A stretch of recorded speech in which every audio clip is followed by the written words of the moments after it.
All right, old school NBA fans, self-researched NBA facts. I got another video here. As always, thanks to anybody who watches my videos or subscribes to my channel. I really appreciate it.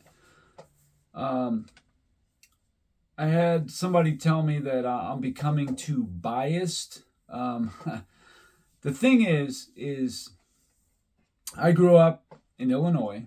All right, I grew up a Bulls fan. I saw Jordan play live. Three times in Chicago Stadium. Never saw him play in the United Center. And I saw him play once in Orlando, and that was in the mid 90s. Anyway, yeah, I'm a Bulls fan. So by extension, a Michael Jordan fan. Now, it's no secret. I think Michael Jordan's the best player of all time, a greatest player, whatever, all that, absolutely. But this isn't being a fan. This is rooted in facts, okay?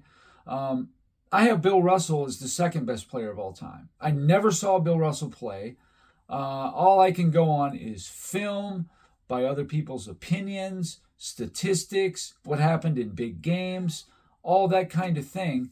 And based on all that, that's how I came to the conclusion I did. There was just too many powerful facts to deny it.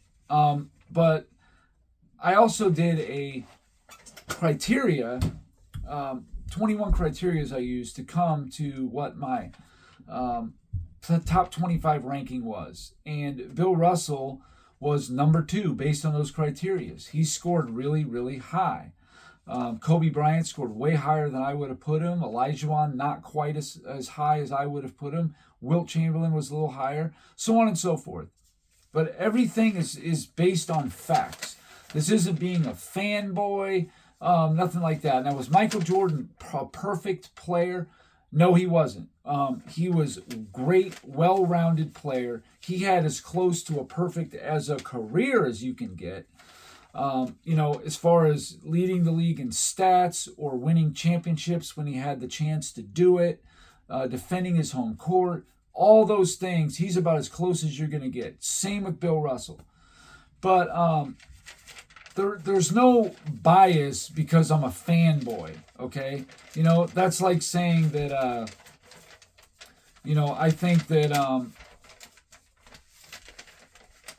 I think that Larry Bird is the best player of all time because I'm from Boston, okay? Bird's not the best player of all time. He's a great player, no doubt about it. But it has nothing to do with the fact of, where I'm from. If Michael, there's plenty of other people who think Jordan is the best player who aren't from Illinois. But anyway, there's so many things I've stumbled across that has just strengthened and solidified the case for Michael Jordan. It's not just 6-0. It's not just the 10 scoring titles. Those are all great and they look good on paper on an overall resume, but it's so much deeper than that. It's the coming up big in big games.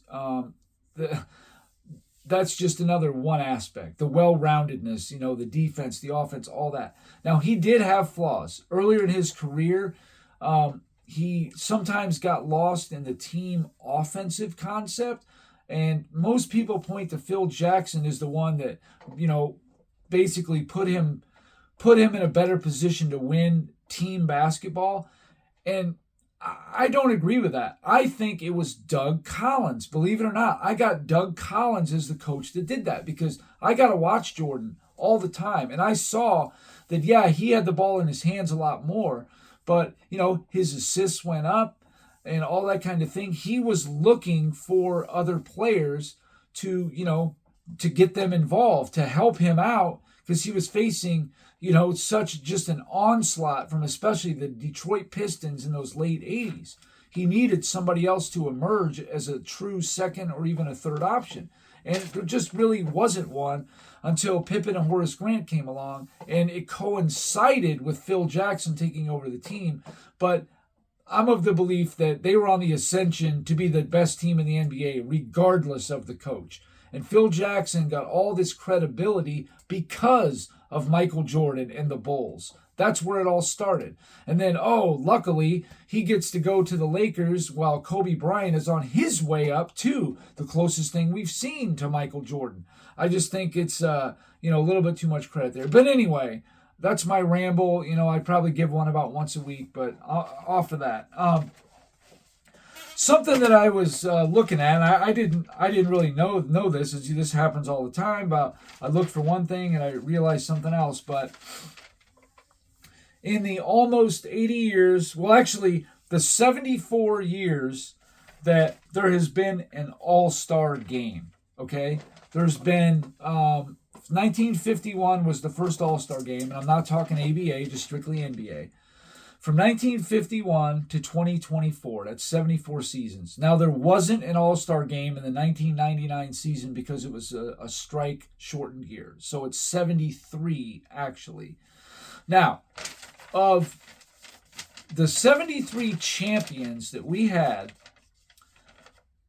4 of the 73 had 4 all-stars on it.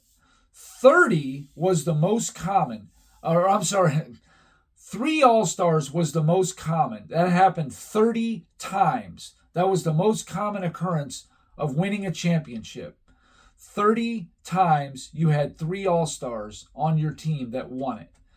23 times when there was 2 all-stars, and when there was only 1 all-star, only 15 times, which that's kind of what I was going to talk about. Now, I understand that there are certain situations where a player wasn't an all-star but became all-NBA at the end of the season, which, surely, yes, all-NBA is basically combining both conferences to have like one 15-man team, first, second, and third. I get all that. So that would mean more.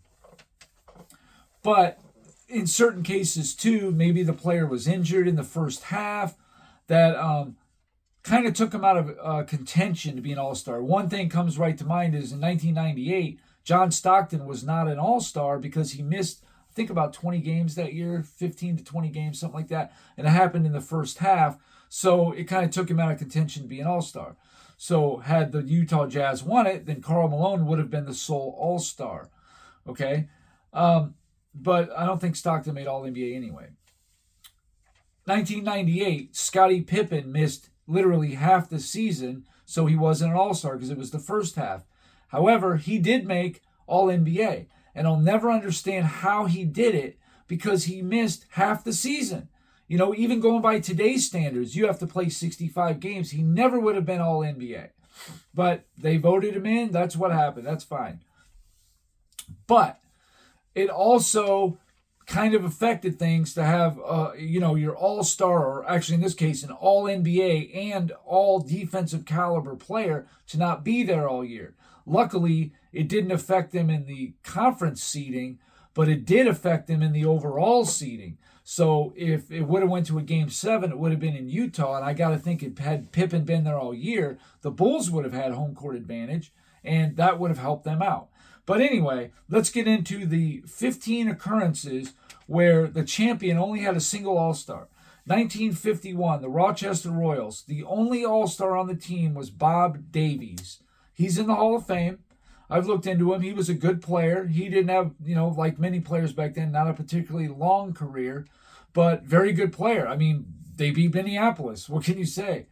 It didn't happen again until 1975. A lot of that had to do with the amount of teams. A lot of teams had 2, 3 all-stars all the time. It was a regular thing, no doubt about it. But in 1975, Golden State won it with Rick Barry as the only all-star. Now, he did have another Hall of Fame teammate, Jamal Wilkes, on the team, but he was the only all-star that season. The next time was a few years later, 1978. And this one's really interesting. Washington Bullets in 1978 won the championship with only Elvin Hayes as the only all-star. But what's so interesting about it, Billy Knight, he was a guard on Indiana Pacers. Pretty good player if you look him up. He was injured and couldn't play, so Elvin Hayes replaced him. Had Billy Knight been healthy, the 78 Washington Bullets would have been the only team in NBA history to win a championship with no All-Stars. Just funny how stuff like that happens. Then the next time it happened was about a decade later, 1989. I mean, it's starting to become more common in the, basically the 90s before because of the expansion. Now the All-Stars are a little more spread out, sure. 1989, Detroit Pistons. Isaiah Thomas, the only All-Star on that team. 1991, Chicago Bulls. Michael Jordan, the only All-Star on that team. 1994 and 1995, Olajuwon was the only All-Star on that team. Now, Clyde Drexler was All-NBA, but he did not make All-Star, but he didn't play for 2/3 of the season. So that, could have affected seeding. But like I've said in other videos, Drexler actually, they did worse with Drexler, believe it or not, in the regular season. Of course, you can't say that in playoffs because they won a championship. But technically, Olajuwon won 2 championships as the only All-Star. That's pretty impressive.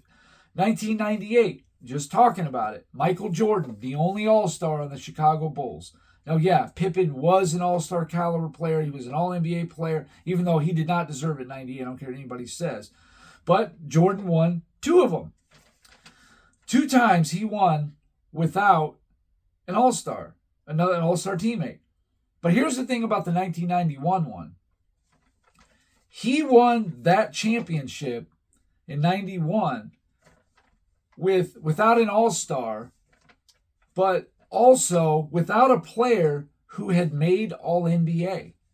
In 1992, and it might be the only time that happened, I think maybe 94 might also, but I think Sam Cassell made All-NBA actually. But in 1991, Scottie Pippen did not make All-NBA yet. 92 was his first season of being All-NBA. So that's something I have to look into because I don't know if anybody else ever did that before. But anyway, off topic. 2003, San Antonio Spurs, Tim Duncan, the only All-Star. 2004, Detroit, Ben Wallace, the only All-Star on that team. So it happened more in the last, 25 years or so, 30 years. 2011, Dirk Nowitzki, the only All-Star. 2014, Tony Parker, the only All-Star.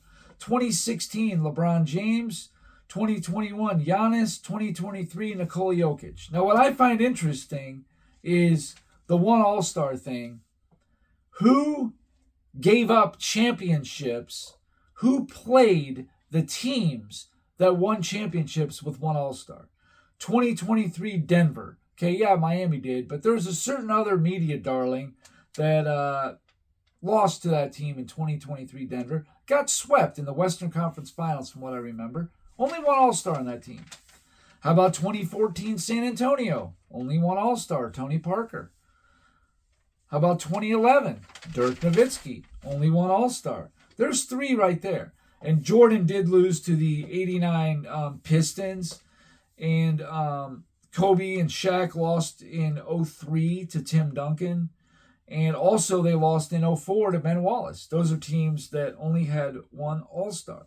But in the history of the whole NBA, since the All-Star game came out, the only players to win multiple championships as the only All-Star on their team is Michael Jordan and Hakeem Olajuwon. That's right. Those 2. That's it. Nobody else. Nobody else did it. Now, I know you can say, well, they weren't technically an all-star, but they, were all defense, or they were an all-star the year before, or the next season. Sure, you can make that case. Look at LeBron James in 2016. Kyrie Irving was All-NBA in 2015. I believe he was an all-star. In 2014, I believe he was the All-Star Game MVP. But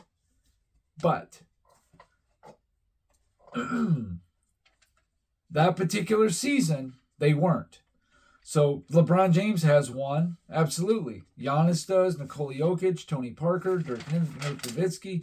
So to me, what it shows is, yes, you can say that about a player being All-NBA or All-Defense and all that, but what it shows to me is how fragile possibly your team was. that if that one player either wasn't up to snuff that particular year, not quite good enough to make All-Star level, or maybe he had an injury or whatever, that just goes to show how fragile it is to, make an All-Star or not make an All-Star. It's that close. I mean, Pippen made an All-Star in 1990, but he didn't make it in 91, and he did not make All-NBA or All-Defense before 91. And in 98, I don't know. I don't think Pippen ever made All-Star again. I mean, like 97, I'm pretty sure was Pippen's last All-Star. 99, they didn't have an All-Star game, and I don't remember him ever being an All-Star in Portland. Maybe he did. I could be wrong about it, but I don't think he was. But anyway, that's about it for this video. This is more of a history lesson than anything else. I find it interesting, though, that from 1951 through 1988, the first 38 years of the All-Star game, it only happened 3 times. But then from 89 to 2024, which would have covered 35 seasons, it's happened 12 times. Now, part of that, too, is, like I said, there was fewer teams back then, so the All-Star, it was common to have 2 and 3 All-Stars all over the place, all through the 50s, the 60s, even into the 70s. Very common, no doubt about it. But to have only one, it's only happened 15 times, and only 2 players have done it multiple times. Michael Jordan and Hakeem Olajuwon. Anyway, that's all I got. Thanks for watching, and that's it for now.